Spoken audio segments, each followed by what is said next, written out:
Meerbott. Today on Inhuman, we're talking to Tom Cook, the Executive Director of the Delaware River and Bay Authority. He gives his insights and philosophy on leadership, the importance of continuous learning, and the importance of getting a coach later in life. And this episode is just packed with practical leadership wisdom and inspiration. So take a listen and eavesdrop in on our conversation. Welcome to the space where we reveal our personal humanity to reconnect with our shared humanity. Let's begin our conversation with Tom Cook, Executive Director of the Delaware River and Bay Authority. Tom, welcome. I'm so excited to talk to you in this way. So let's get right into it if you're okay with that. So if I were a 6-year-old child and you were to explain to me in a way I could understand what it is an executive director at the Delaware River and Bay Authority does, what would you say to me? My job is to make sure that people can get from one place to the other in a safe manner. That's it. Whether it's by airline or by car or by ferry. Or by that great bridge. Or That bridge. Easy Pass got me on that great bridge. And I was Yeah. And well, at least I'm contributing to the DRBA, so that made me happy. So, Tom, if you would share a pivotal moment in your career that significantly shaped your leadership style, what would be that defining moment? Early on, I was the controller of an automobile dealership, and it was a small staff and everything, but I tried to do everything. And I quickly learned that I can't do that. I can't do it all. And you have to really have confidence in your employees and delegate to them. And once you do that, they trust you, you trust them, and the job gets done. Yeah. And there's a lot of leaders out there that tend to micromanage and it's fear-based. You and I both know that. Mm-hmm. What would you say to them about, kind of white knuckling it, which is what micromanagement is? How would you advise them to stop doing that and shift over to what you do? Yeah, I think, you have to really get to know the people that you work with, understand what their roles are, understand their strengths and maybe some of their weaknesses, and be able to then, exploit those strengths and be able to help them with the areas where they need some additional help. And by doing that, that actually allows for better productivity. Yeah, and just like Tom said, that quote and that summary really reminds me of there's an African proverb that says, if you want to go fast, go alone. If you want to go far, go together. And I've worked with Tom, let's say almost a year, right? In Yes, September. And I have witnessed him leading like that. And what you really do through your leadership and your energy is turn up the volume on what's great about your people, and help guide them away from what's not. Is that fair to say? absolutely. Yeah. I mean, your people are your number one resource, and they are what makes the job get done. So, I have the utmost belief in providing them with the best resources. Yeah, you really are a people-centered leader. I mean, it's obvious. And honestly, that's what keeps you up at night, right? Managing all of those personalities in addition to bridges, ferries, airports, etc. I mean, like it's a big job. So, how would you describe your leadership philosophy and how has it evolved over time? I would call it collaborative. I mean, I'm not one that says, I sit in the ivory tower and I bark out orders and have all the answers. I think you have to be able to understand, what makes the trains run day in and day out, and be able to get with your employees that are on the ground and understand what they do, because they're going to give you the best information on what works and what doesn't work. Yeah, I mean, we've seen that together, right? It's and what Tom really does is listen, absorb that information and execute on it. And that's really admirable because there are some people that will do surveys of their organization like, okay, that's great data and they sanitize it and like never do anything with it, but really you take action to make those changes. So, what's the most challenging leadership situation that you've been in your career, and how did you navigate it? I was in government, and we had an employee who was committing fraud, and you know, it was it was not a good situation, and became very highly publicized. And sometimes, you know, there in the political world, there are I guess instances where people want to kind of push things under the rug or whatever. And you know, I was given some advice a long time ago that said, you know what, you take it on, you make a mistake, you figure it out, and you make sure it doesn't happen again. And that's what we did. You know, we publicly turned around and apologized for what happened. Um, we put in place things to make sure that no one else could do this again, and we moved on. And I think at the end of the day, that's what the public, you know, wanted to hear. They understand not everything's perfect, but if you turn around and you're honest with them, and you you know, this was a tough situation, um, but you're upfront and you put in place things that are going to make sure that this doesn't happen again, they appreciate that. Yeah, and that story reminds me of reading how Roosevelt's fireside chats came out. And he believed, and you probably already know this, regardless of what you think of him, the thinking behind this is brilliant. He said that the American people can take anything on the chin if you're honest with them and you're telling them how you're going to fix it, which is exactly what you did. I mean, everybody makes mistakes. And I think mistakes can be forgiven, but cover-ups can't. So you all being out there and saying like, "Yep, we know this. No, it wasn't good, but here's what we did to fix it, and here are the systems, processes, procedures that we put in to prevent this from happening again." So I mean, that's brilliant. So in your perspective, what are the key indicators of successful leadership? Well, I think it's making sure, you know, I've always been kind of involved in having an end customer and making sure that we provided a service that was beneficial to them.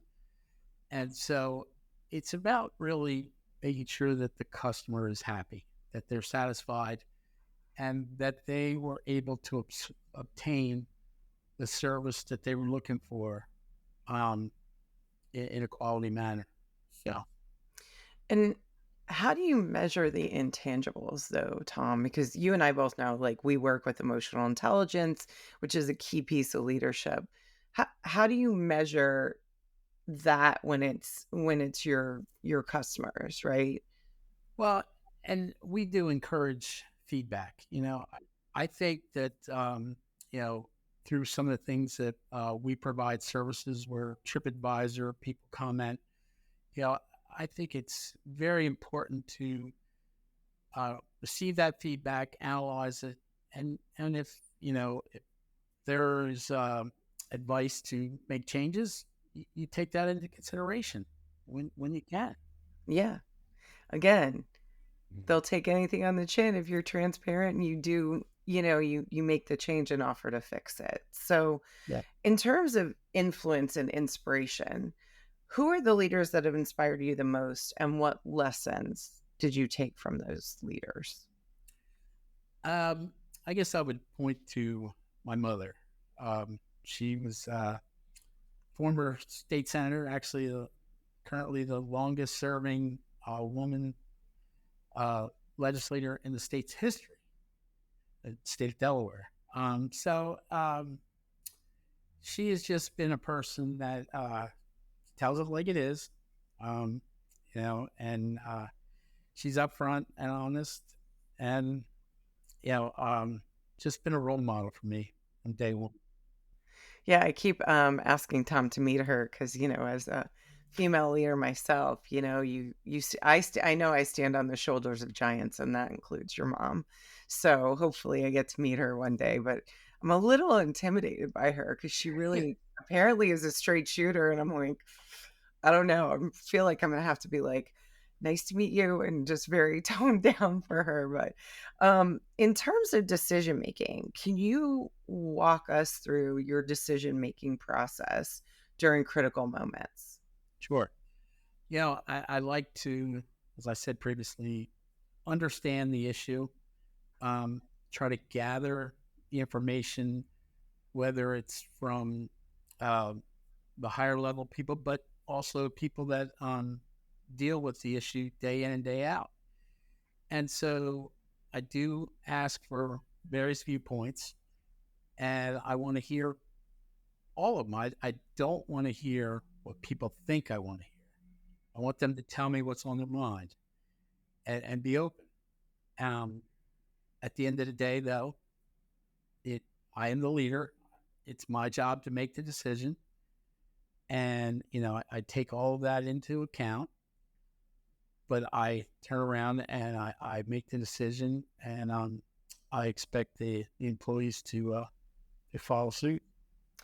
Yeah, and I will tell you, I've been in the room with Tom several times when there has been not so great feedback, and to watch you energetically and emotionally as a leader, it's really inspiring because sometimes when it's hard to take, people melt down or lash out. Not Tom. He is like steady, steady, steady. And it's really cool to watch. I mean, for me as a human and somebody who was in corporate, I prefer to follow a leader like you who's calm in the middle of chaos rather than somebody who escalates it into a bigger thing when it doesn't need to be. Right. So, in terms of team dynamics, how do you cultivate a strong team dynamic and foster collaboration within your team? You know, um, Once again, I think I like to make them part of the decision, you know, and to value their input.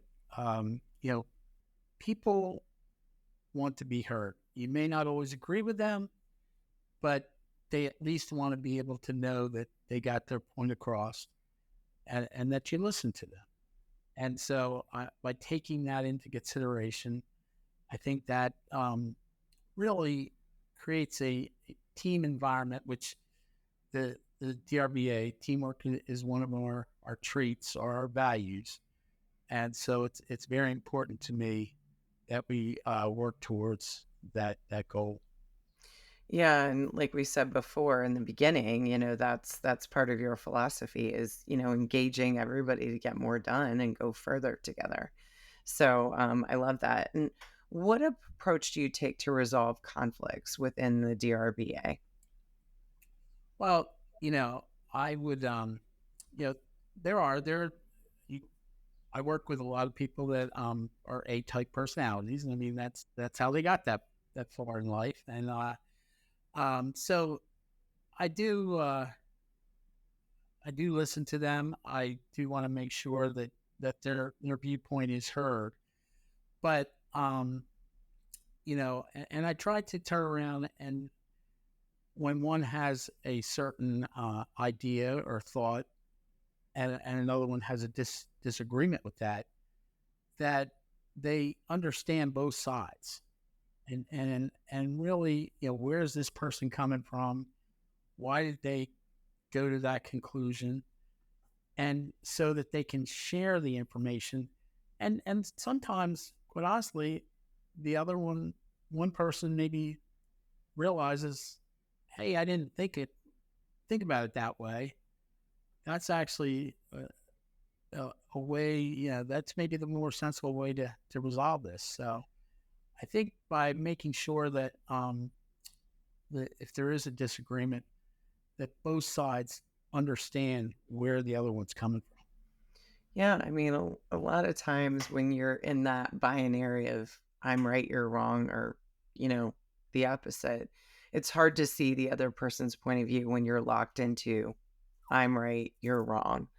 And that philosophy is awesome. So, how do you lead through periods of significant change? And if you want to reference 2020, I know that was a challenge, but whatever, moves you.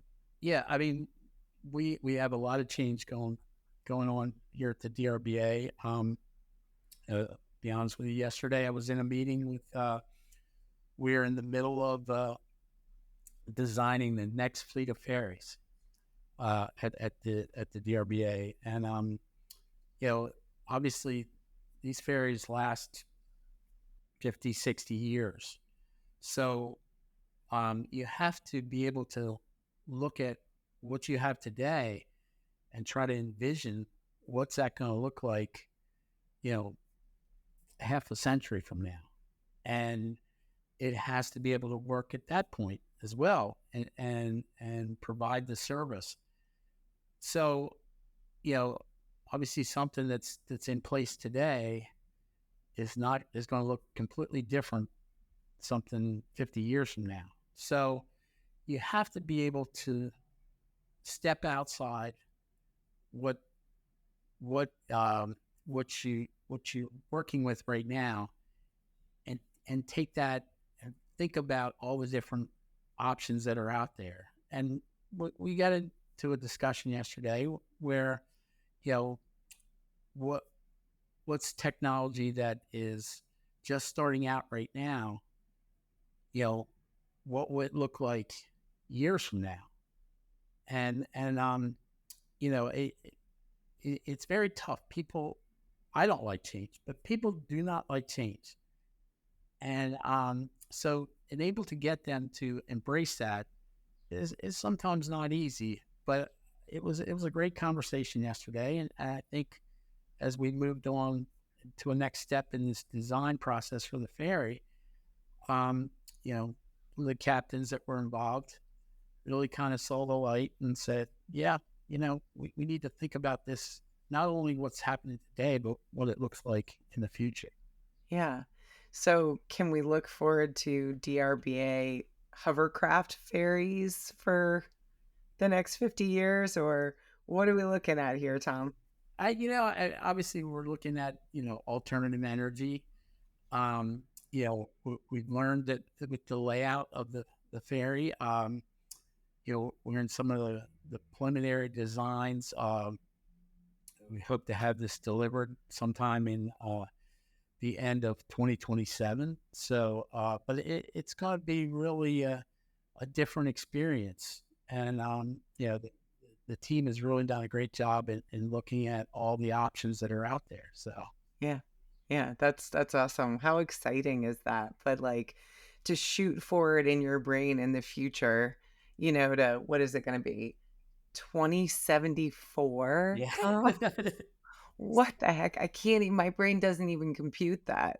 So to really like be forward facing like that. I mean, that is more forward facing than I've ever heard before. So that's amazing. I can't wait to see what y'all come up with. It's going to be really fun to watch. So, diversity and inclusion. Why is diversity and inclusion important in leadership and how do you implement it at the DRBA? Yeah. And we have recently taken on a new position, hired a gentleman who's doing a great job to take over this leadership role. And, you know, it is a way to understand what different viewpoints are. And I think when you have that diversity of viewpoints and thought process, that just makes for a better decision. It really was in the end. It's you know, we're at the early stages of this, but I really have some great hopes that I mean this is going to really take the DRBA to the next level. Oh, I agree. I mean, I met our new chief diversity officer, and You're exactly right. I think the statistic I just read was diverse teams not only make better decisions, but if they're inclusive, it's like 30% pure profit to the bottom line, which is, I mean, that's unbelievable. And why every leader doesn't do that boggles my mind. So, because it's like, okay, you want to push money away? That's fine. Yeah, That's fine. doesn't make sense. So what changes or trends do you foresee in leadership practices in the coming years? Well, here at the Delaware and Bay Authority, actually, we have a senior team that literally every one of the members could retire tomorrow, and and if we all hit the Powerball, we probably will. But having said that, I don't think that's going to happen. But it it is something that I think we have to prepare for, the future, and losing, when you have some people that have this experience, so 25 years, one person has 45 years. That institutional knowledge going out the door is something that you need to prepare for. So we we are working in kind of a change management situation here that over the next 5 years, I could see, if not all, most of the leadership at the DRBA changing. And so we are working to make sure that that is a smooth transition. Yeah. Yeah. I mean, and you and I have talked about it, but I mean, and I know that we're in agreement on some things and not on others, which isn't normal, right? But emotional intelligence, compassion, these are things that the next generation, Alpha, Z, millennials, are demanding of their leaders. Have you started to see that in your leadership seat? Yeah.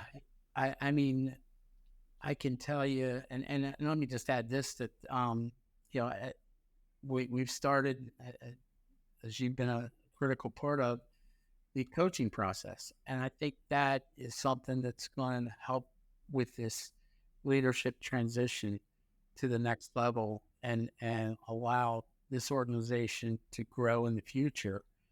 So I think that's very important to this next step. Yeah. Yeah. Thank you for that. I appreciate that. So, okay. So we kind of touched on this, but I'll ask you because I'm sure there's other things that I'm not aware of. But what do you do to continually develop, improve your leadership skills? Well, and actually, I just touched on the coaching. I mean, I think that that is something that has really taken it to the next level for me. I mean, I can't tell you how beneficial it has been, and to hear, some of my senior leaders are taking it, and the next group is going to take it, do coaching in the next, several months. And for them, and once again, these are people at they're at the twilight of their career, but they have come back and said, "I'm so glad that I'm doing this," and it makes that much of a difference. So I think, in order to be able to continue to be a a leader of a high profile organization, you have to be able to reach outside your bounds, and I think the coaching allows you to do that. Thank you for that. Love that. And I'll add it's uncomfortable because it's growth, right? And that's how we learn is getting.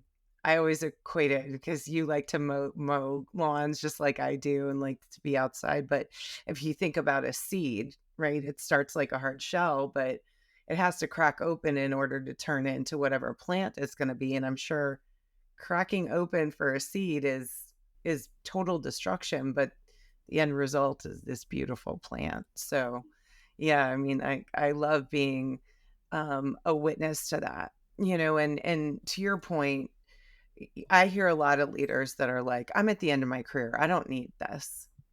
What would you say to them? Then obviously you don't want to get better. because if you think you've reached the pinnacle, no one ever does. Because there's always more you can learn. There's always more ways in which you can get better. Yep. Yep. I agree.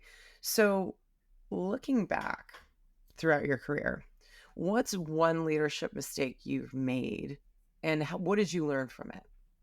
You know, I guess not not listening to people.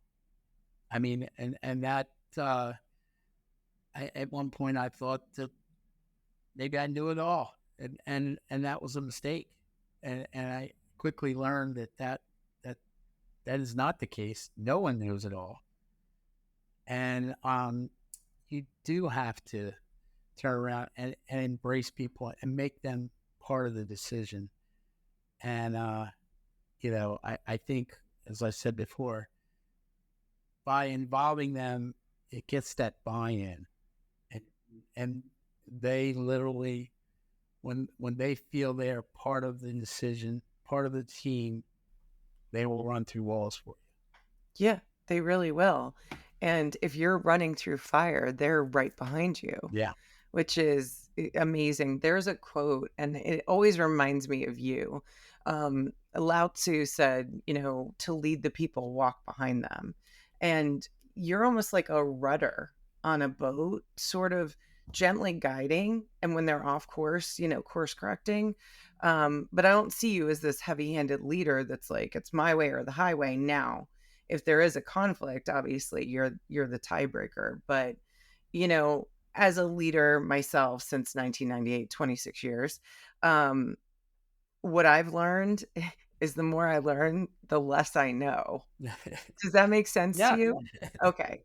Yeah. I mean, it's like, oh, I thought I knew. Nope. There's more to learn. So we're in this earth school together, right?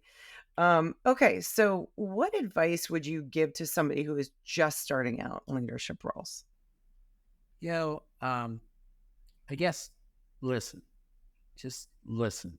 You know, be be able to take things and understand them, hear different points of view, um, and you know what? You're at the end of the day, your gut decision will decide. I mean, whatever you feel in your gut, that is what you need to go.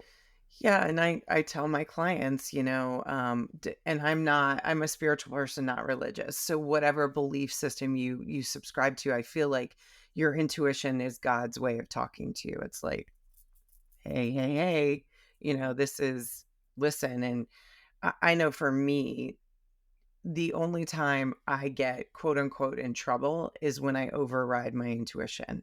So 9 times out of 10, I'm right, but that one time I'm like, no, no, and then my intuition is like, "We knew better and you just didn't listen." So, okay, are you ready for some rapid fire questions? Sure. All right. So, what is your favorite comfort food? Pizza. Pizza. Okay. Is there a certain style? Do we like New York? Do we like deep dish? Uh, What do we like? I like all the topping. No anchovies, no anchovies. But I mean, I'll eat it all. It's like, So, it's an all-inclusive pizza like philosophy. Can't argue with that. That's awesome. Do you have a favorite place in Delaware that you go to? yes, it's Nicole's Pizza. Nicole's Pizza, and where is that located? That's in the Lewis Rehoboth area. So Okay. Oh, it's in Rehoboth? yeah.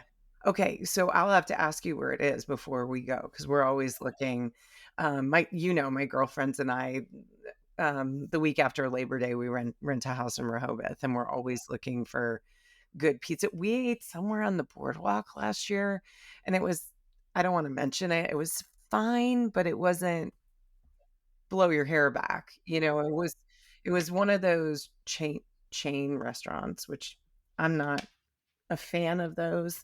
Okay. What books are on your nightstand? So profiles and courage. Oh my gosh, that's amazing. Yeah, well, big So, JFK.